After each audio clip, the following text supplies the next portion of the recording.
एक घने जंगल में एक बहुत ही क्रूर शेर रहता था। वह जंगल का राजा था और अपनी ताकत के दम पर जंगल के सभी जानवरों में डर फैलाए रखता था।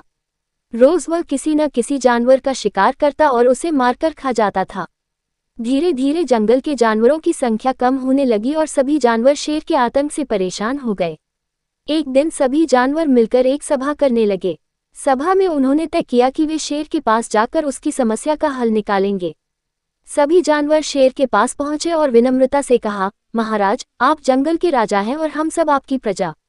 लेकिन रोज रोज आपको शिकार करते देख हमारी संख्या कम हो रही है। यदि ऐसे ही चलता रहा तो एक दिन पूरा जंगल खाली हो जाएगा। हम आपसे एक प्रार्थना करना चाहते हैं। शेर ने गरजते हुए पूछा, कौन सी प्रार्थना? जानवरों के प्रतिनिधि ने कहा, महाराज, हम आपको हर दिन एक जानवर स्वेच्छा से भेज देंगे। इससे आपको शिकार करने की मेहनत भी नहीं करनी पड़ेगी और हमें भी अपनी जान की चिंता नहीं रहेगी। शेर ने कुछ देर सोचा और फिर कहा, ठीक है, यदि तुम हर दिन मुझे एक जानवर भेजोगे तो मैं शिकार के लिए जंगल में नहीं जाऊंगा। लेकिन ध्यान रखना, अगर किसी दिन मेरा खाना समय पर नहीं पहुंचा तो मैं फिर से शिकार पर निकल पड़ूंगा और जितने जानवर मिलेंगे उन्हें मार डालूंगा। सभी जानवर शेर की शर्त मानकर वहां से लौट आए। अब हर दिन जंगल के जानवरों की बारी बारी से शेर के भोजन के रूप में चुना जाता था। एक दिन यह बारी एक छोटे खरगोश की आई। खरगोश बहुत बुद्धिमान था। उसने सोचा, अगर मैं ऐसे ही शेर के पास जाऊंगा तो मेरी मौत निश्चित है। मुझे अपनी जान बचाने का कोई तरीका सोचना होगा। खरगोश ने एक चालाक योजना बनाई। वह शेर के पास जानबूझकर देर से पहुंचा।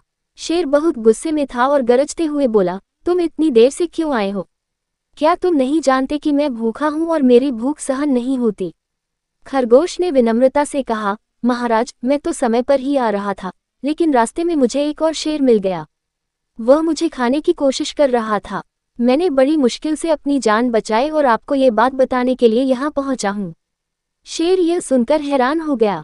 उसने गुस्से से पूछा, कौन है वो दुस्साहसी शेर जो मेरे इलाके में आकर मेरा शिकार करना चाहता है?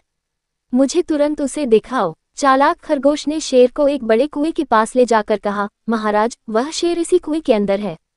जब मैंने उसे आपकी बात बताई तो वह बहुत गुस्से में हो गया और कहा कि मैं ही असली राजा हूँ।